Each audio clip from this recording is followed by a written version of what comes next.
हम ना CTET fail वाले को आपने ज्वाइनिंग कराया, एसटीईटी का डिग्री ने उनके पास ज्वाइनिंग कराया, क्यों? अगर बहाली हो रही है, जो सरकार में बैठे हैं उनके दिमाग में भी है कि आखिर कब नीतीश कुमार राजकर्मी का दर्जा देंगे। हाँ, जो बैठे हैं साथ में उनको भी, उनके दिमाग में भी है, उनके दिमाग में भी है। और जो लोग ये सोच रहे हैं कि हम परीक्षा में बैठ के पास कर जाएंगे, तो कहने का मतलब कि राज्य सरकार तो यही ना कर रही है कि हम 1,20,000 को नौकरी देंगे, लेकिन नियोजित वाले को बैठाएंगे। और रही बात, जब नियोजित वाले बैठेंगे तो उनको नौकरी मिलेगी, ऑब्वियस बात है, को पास करेंगे परीक्षा। लेकिन इतना जरूर है कि नए लोगों को रोजगार के जो अवसर है वो निश्चित रूप से कम हुए हैं। नए लोगों को नौकरी नहीं मिली है, ज्यादातर नियोजित वाले और जो डोमिसाइल नीति खत्म होने के बाद दूसरे प्रदेश के लोग। तो इसका भी पहले का आंकड़ा कहा जाए तो मात्र 14% दूसरे राज्य के लोग आए। तो आज भी वही मामला है। और सेकेंड फेज की बहाली में कई ऐसे मामले हैं, कट ऑफ को लेकर जो हाय तवा मचा है। निश्चित रूप से कट ऑफ आज ठंडा के दिन में कट ऑफ आसमान को छू गया, यानी पसीना गर्मी जो जिसको बोलते हैं ना, छुड़ा दिया पसीना। अरे भाई, पहले हम देखते कि 45-42 पर लोग पास कर जाते थे, और आज हर एक कैटेगरी कट ऑफ जो है 75 के ऊपर चला गया। पेपर वैसा सेट किया गया होगा इसलिए। नहीं, कई मामले हैं पेपर सेट। देखिए, हम ये नहीं कह रहे कि कट ऑफ ऊपर जाना या नीचे जाना, सीधे सीधे कहा जाए तो रिजर्वेशन जो है, आरक्षण का लाभ कई मामलों में 50% आरक्षण महिलाओं को दिया गया, सिर्फ बिहार के महिलाओं को नहीं, ओपन कर दिया गया। इससे क्या है कि दूसरे प्रदेश के महिलाएं भी आई, उसका लाभ मिला। कट ऑफ हाई होने के दूसरे कारण ये भी है, जहां तक मैं समझता हूं, कि जो भाषा का पेपर था उसमें आपने 0 कर दिया। जो इतना रगड़ के पढ़े कि हिंदी हिंदी हिंदी हिंदी, मार्क्स लाएंगे, टीचर बनेंगे, और 0 कर दिया, 0 कर दिया गया। तो यही बात तो पहले फेज की बहाली में, अगर आपने उनका समय क्यों बर्बाद किया? प्रथम फेज की बहाली में हिंदी की अनिवार्यता सही थी, और सेकेंड फेज की बहाली में समाप्त हो गई। इसके पीछे कई कारण है। अतुल प्रसाद जी कई मामलों के जवाब नहीं दे पाए प्रेस के मामले।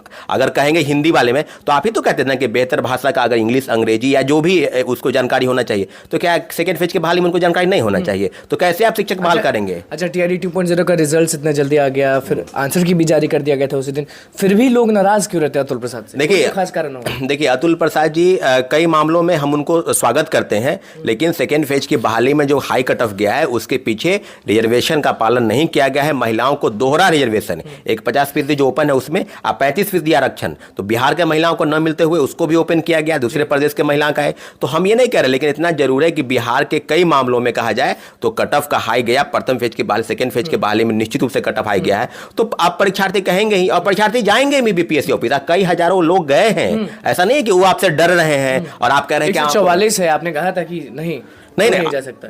नहीं, हमने कहा था कि कोई जा नहीं सकता, इसका ये मतलब थोड़ी है कि कोई जाएगा ही। हम तो कहे थे कि जाएंगे ही, लेकिन आप धारा 44 कितना भी कोई रोक ले, जाएंगे लोग। हाँ, जाएंगे और जाते हैं।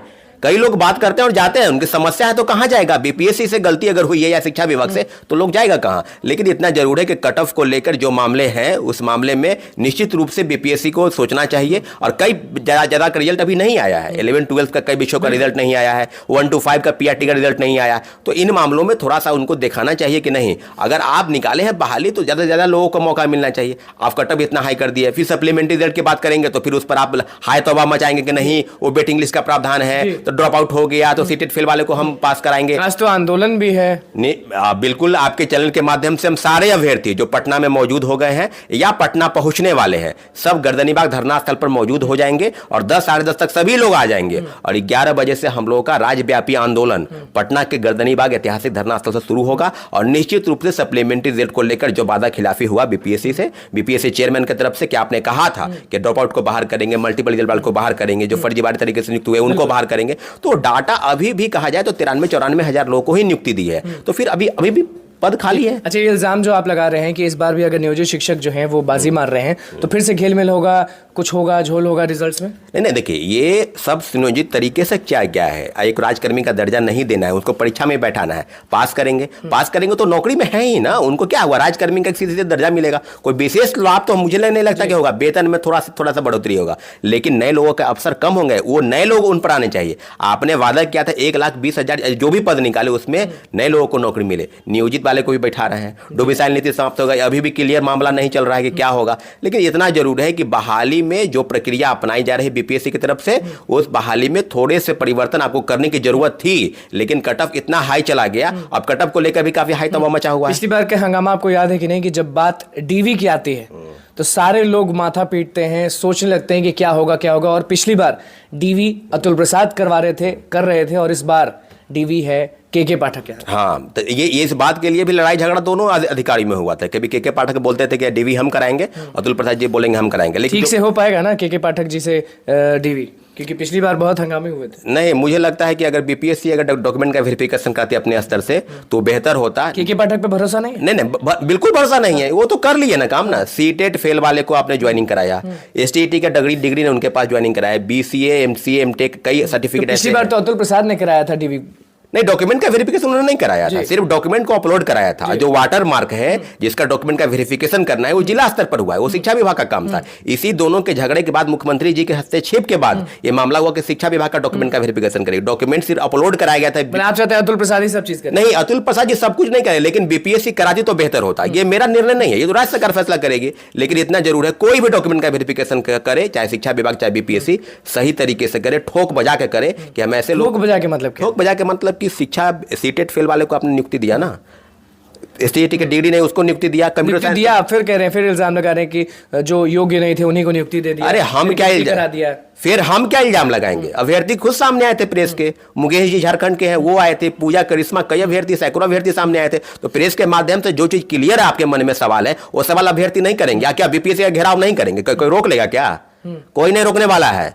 आंदोलन होगा, बीपीएससी गेट के पास होगा। आपने अगर गलत किया है, कट ऑफ को लेकर कोई मामले अगर आप क्लियर नहीं कर पा रहे हैं और आपने भाषा के पेपर के जो जानते थे उसको समाप्त करके जीरो कर दी गई है, तो फिर क्या शिक्षक बहाली के नाम पर? कोई लोग का हिंदी अंग्रेजी का ज्ञान नहीं है, फेल कर जाता है, तो फिर आपको शिक्षक बनाएंगे? कट ऑफ को लेकर कई चीजें हैं, और वो जो बोलते हैं ना कि कई मामलों में हम जवाब नहीं दे पाएंगे, तो ये आप सीधे सीधे जानिए कि बीपीएससी चेयरमैन सर उनको लगता होगा कि हम जो बोल रहे हैं वही सत्य है, वही सर विदित है। इतना जान लीजिए कि सप्लीमेंट्री रिजल्ट पर आपने वादा खिलाफी किया, आपने छात्रों के साथ छल और प्रपंच रचा। उसी के लिए आज राज्यव्यापी आंदोलन की शुरुआत होगी और ये चक्का जाम भी होगा आज से लेकर अब आंदोलन। कुछ लोग पुतला दहन भी कह रहे हैं, कुछ लोग कुछ ना कुछ कह रहे हैं। हाँ बिल्कुल होगा, क्यों नहीं होगा? पुतला दहन होगा, शिक्षा मंत्री का घेराव करने की बात अगर कर रहे हैं अभ्यर्थी तो वो होगा। अब देखिए क्या होगा, किसका घेराव होगा, यही सबके दिमाग में है। हाँ, किस किस का घेराव होगा। लेकिन इस शिक्षक बहाली की प्रक्रिया में जितने विभाग और जो शामिल हैं, सरकार के अंग कह सकते हैं, तो उनका आज पुतला दहन घेराव होगा। और आज से शुरुआत है, ये शुरुआत है, अंत नहीं है,